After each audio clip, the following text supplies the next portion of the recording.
Hi, welcome to this video in our How to Do Philosophy for Children video series. And in this video we're going to learn something practical, how to make a community ball.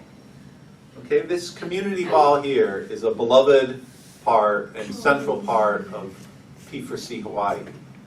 This fuzzy little yarn ball we call the community ball, and it's really an essential part of our practice. We use the community ball for a few different things. We say here, whoever holds the community ball has the right to speak. Okay, so very practical. The holder of this ball is the one who gets to talk. Right? So that's a very important part.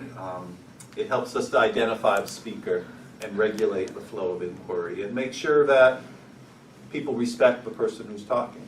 You know, it's kind of easy to say to students, oh, excuse me, are you holding the ball? Or who's holding the ball? That's the person who should be talking. So we use it to identify the speaker. It also gives you the right to invite. Okay? And that's a way of saying whoever has the ball gets to choose who goes next. So for example, let's say Lindsay has the ball.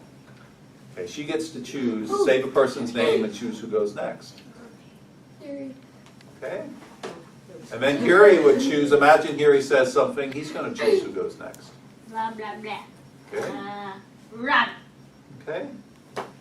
So we use that, if you have a ball, you get to choose who goes next. So the students themselves, it's not the teacher calling on people, it's the students themselves choosing who goes next.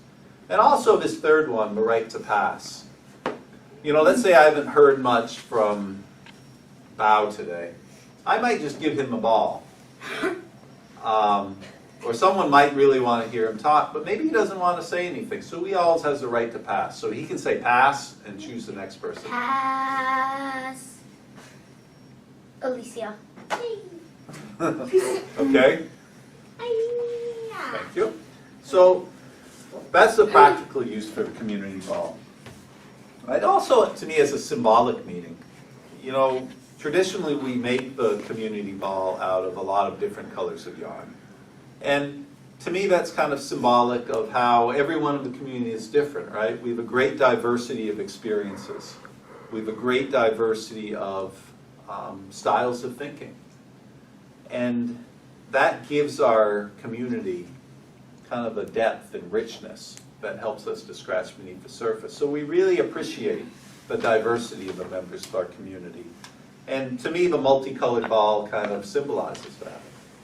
Okay, here's a little warning note. If you ever end up taking my job, or you're doing P4C with a class, especially like kindergartners or first graders, you should be careful about making a big deal about the symbolic, how this ball symbolizes our community, and each one of us is one of these pieces of yarn. You should be especially careful if, like me, you're really bad at making these balls and they fall apart after about a month. Right? I remember one kindergarten class, you know, I made the ball and I made a big deal, you know, this represents us, and then it started falling apart, and they'd be like, oh no, Nick just got pulled out of our community, it's falling apart. So, Oh my gosh. you gotta be a little careful with that one. All right? So that's how we use a community ball. Teacher. Okay. All right, so what we're going to do this class, this video, is we're going to show you how to make one. And this is something usually we do the very first session in P4C. A lot of teachers will make this a part of their first day of school.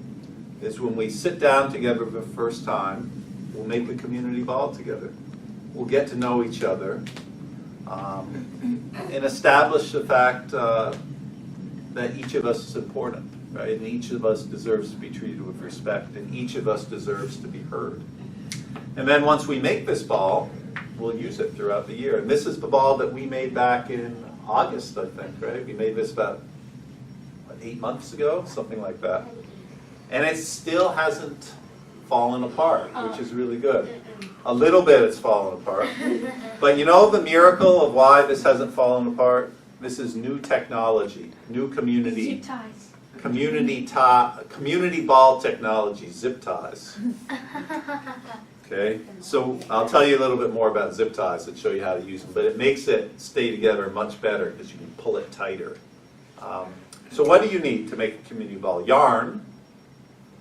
Here we've got like a nice multicolored skein of yarn. It can just be one color. Actually, what I used to do, I don't do this as much anymore, I would take, especially with younger kids, I'd pre-cut like pieces of yarn, maybe about that long, and then I'd let them, all different colors, and I'd let each person choose their color as we went around. But I'm not doing that here because maybe, I don't know, I'm a little lazy today. But we'll just use this one. It's got lots of different colors in it to represent us. So you need that. You need, nowadays we use this kind of sturdy paper towel tube, but really you don't need that. You can just use a folded up piece of cardboard. Just take a piece of cardboard, fold it in half, maybe a little smaller than this. And really all you need is something for the zip tie to go through the middle of, at the end. And this tube's really convenient because we can wrap the yarn around and then the end we'll put the zip tie through. And the last thing you need, zip tie works great, it's a lot easier, but you can just use a piece of string. That's what I used for a lot of years, just a piece of cardboard and a piece of string. That'll work fine. Okay, so let us show you how we made a community ball on the first day. So, imagine this is our very first class. So we're going to make our community ball together to get to know each other. So what we're going to do, sorry, my phone was ringing. I wonder if he'll call back. Okay, so what we're going to do, boys and girls, is we're going to pass this around the circle and we're going to make our own community ball. And what you're going to do is really simple. When you get the ball, you're going to take this cardboard tube and you're going to wrap yarn around it. Just like this. Okay, and believe it or not, this is going to turn into this by the time we're done. Okay, you're just going to wrap it around, and as you're wrapping, you're going to tell us a little bit about yourselves. Okay, you're going to tell us your first name. Tell us a little bit about yourself. It can be anything, what you like to do, favorite food, anything like that. And I usually wouldn't say this, obviously, the first day of a philosophy class, but since we've been doing it for a while, if you would like to, you can always say what you like about philosophy. Okay? First name, a little bit about yourself, and what you like about philosophy. All right? And I've learned this, if you're kind of shy, you just wrap real quick and you don't have to talk that much. If you kind of like to talk a lot, you can just go slower, and we got plenty of yarn here. All right, so that's what we'll start. And since I'm getting you into this mess and making you do this, I'll start us off. Okay, so my name is Uncle Toby. Okay, a little bit about me. I moved to Hawaii from Boston about 25 years ago. I have 4 children. My favorite food, maybe, I really like pizza. And what do I like about philosophy? I guess what I like most about philosophy really is hearing your guys' ideas. I love hearing other people's ideas. It's kind of like, to me, when I get to hear someone else's ideas, it's like opening up a new window for me to see the world through. So that's what I like about philosophy. Okay, so now I'm going to pass it on. Ready? Okay, and whoever is sitting next to the person who is rapping, thank you for reminding me of that, is the assistant. And I can help Kamuela by like feeding the yarn out. Okay, go ahead, Kamu. My name's Kamuela, and I like pizza. My favorite thing about philosophy, can't say it. Literacy class is when we might talk about questions. Good job.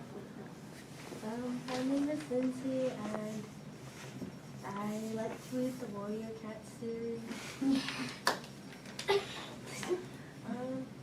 And I like P4C because we have a lot of fun over here, and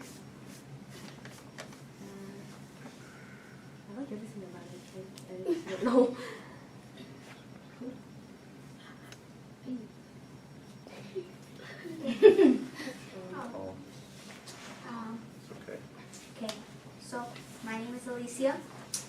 warrior cats also.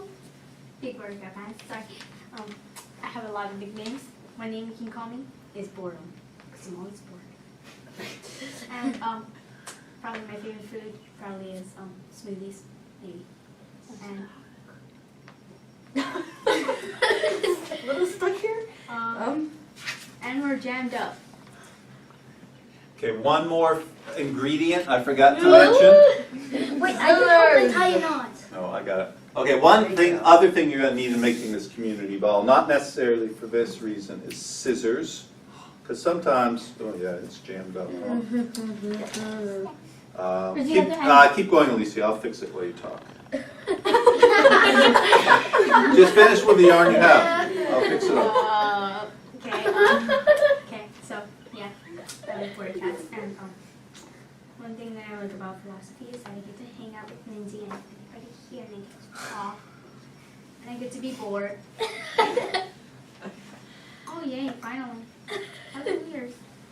Okay, now I'm getting bored again. Next person. Chop chop.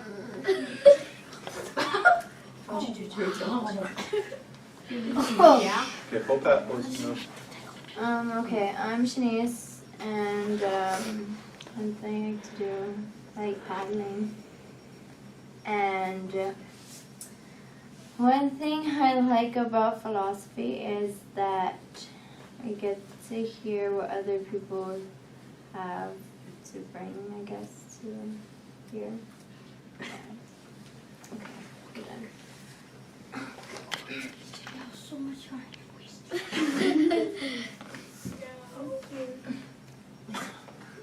Hey, Yeah. you're supposed to hold it. No, here, you can help since you're on that side of the circle. My name is Aya. I'm from Japan. And I really like to eat hopia. Hopia. And I really, really like Hawaii.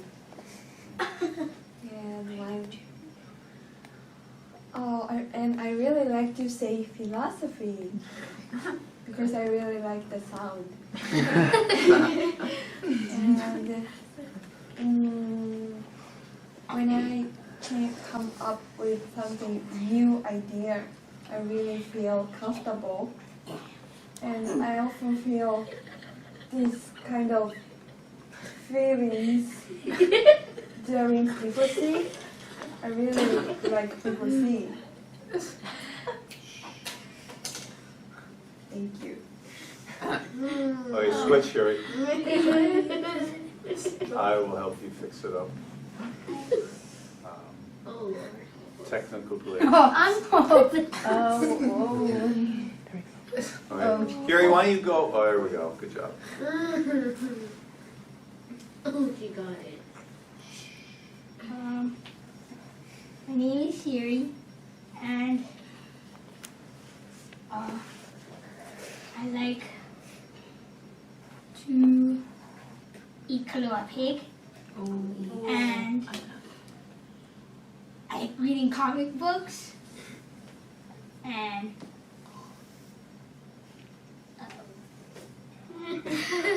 Keep going, Gary. It's okay. and thing I like about philosophy is that we get to hang out together. The next one? Okay, pass it on. Oh my gosh. I think it was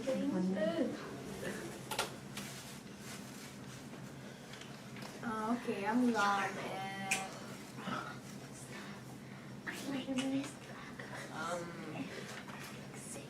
He has new yarn.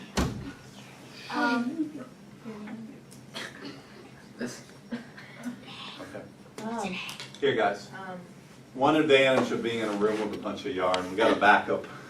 So just try to, Gary, help him unwrap that one from the middle, I think. Oh no. See if that works better. I'm Popat, what's yours? I like pizza too. What I like what people see is And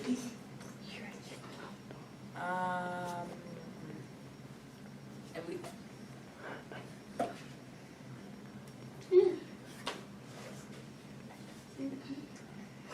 Okay. Okay, so I'm Nick.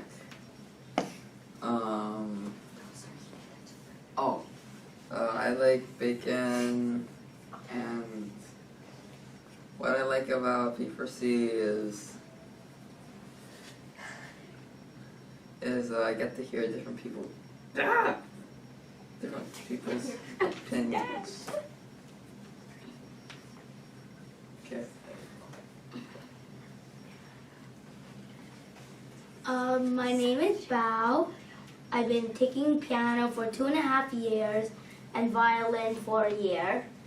And what I like about P4C is that I learn something new every day. Well, almost every day. Every week. Okay. Pass it on when you're done, Nick. Bao. Okay, my name is Bao. Oh, wait. Sorry. All right. You know, if we stopped here, it'd be kind of a small ball. So as I talk, I'm just going to add a little more. Okay. As I talk, Lindsay, Lisa, you know her. They're going to add a little more yarn. So yeah, usually I'll just take this time to add a bunch more yarn. So what we're going to do with that tube, who's got the scissors? Let me see the scissors here. Okay, so remember our ingredients. We got the tube of cardboard, we got the yarn with the backup, since our first one kind of failed on us. Yep. And I got the zip tie. And how about girls, pass it over to me? Aw, already? I know. You know what? Like a nice tiny. It is going to be a small one. We usually make it a little bigger. And at this point, what I would do is I would probably, you know how I talked about how the symbolic and practical use of this ball. I would talk about that right now as I added yarn. But we already talked about that, so we'll just make a smaller one for today. Okay? No. Okay, so what we're going to do, I've got to the end of the wrapping here, and I'm just going to tuck the end under there in any way, just so it doesn't come unraveled on me. So we've got the yarn that we all wrap together with the different colors, symbolic of the differences in us. And we're going to put the zip tie through the tube, and then I'm just going to pull, how about now I'll be hold this end. We're just going to pull the yarn off the tube, and this part is really important. The zip tie has to stay in the middle of the loops of the yarn, right? If it comes out, you got to start over again. So it has to go through the middle.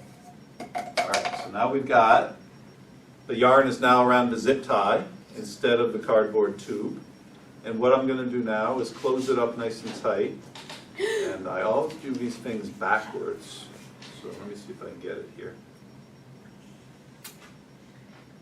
No, that's the wrong way. There we go. Okay, so we're going to pull it super tight. Here, Kamala, help me out. I'm going to pull as hard as I can. There we go. I'm going to keep going. Cracking your knuckles. All right, so I got it. We work together, got it as tight as we can. Now we've got loops of yarn here, and what I'm going to do, sit back please. I got loops of yarn, I'm going to cut them open, and slowly you'll see that the ball begins. And yeah, I don't really worry about shooting yarn all over the room. I figure I can always clean later. Or actually, we can have you guys clean later. Alright, so now I'm making sure I've got all the yarn loops open. Okay, looks pretty good. And I'll cut off this tail here. We don't need people being jabbed by pieces of plastic. Okay, now this is a community ball. Now what you can do Some people just like to leave it like this. Actually, I heard one story where they didn't even cut it. They just left it. They didn't cut the loops open and just left it like a big chunk of yarn with it wrapped up in the zip tie. I don't know. I like to give it a haircut. Try to make it a little even. Yeah. The more you cut it, kind of the tighter, more compact it'll be, more uniform it'll be. You know what I learned with me? How much of a haircut I give it kind of depends on my stress level. It's very therapeutic, kind of snipping, trimming yarn. Don't cut anymore. And really, and you know they're right. I should be. This is their ball. It's our ball together. So I should be listening to them. Okay. So here's our new community ball that we made. And oops, I found another. No, it's a loop that's open. And you know, sometimes that might kind of bother me, but that's all right. We'll leave it for now. So one way, sit back please. So this is a community ball we just made, and we already have one, but now we have another one that we can use in our class. And remember, with these community balls, they give you a right to speak, the right to invite, and the right to pass. So I have the ball right now, so I'm speaking, but I see Alicia's got her hand up. She desperately wants to say something, so I'm going to pass the ball to her, and now she has the right to speak. You did something mean. You killed us. Okay, one thing, don't trim it anymore because that remember last time what happened? Make it short. Okay. You don't want to All right. So this is a community ball that we use, and one way to teach students, especially younger students, how to use a community ball is to play a game where we have them pass it to each other. So how it's going to work, everyone raise your hand. And what you're going to do is you're going to pass the ball to someone with their hand up and say their name. And we're going to see how fast we can get it to everyone in the circle. Okay, and I will start it now. Shanice.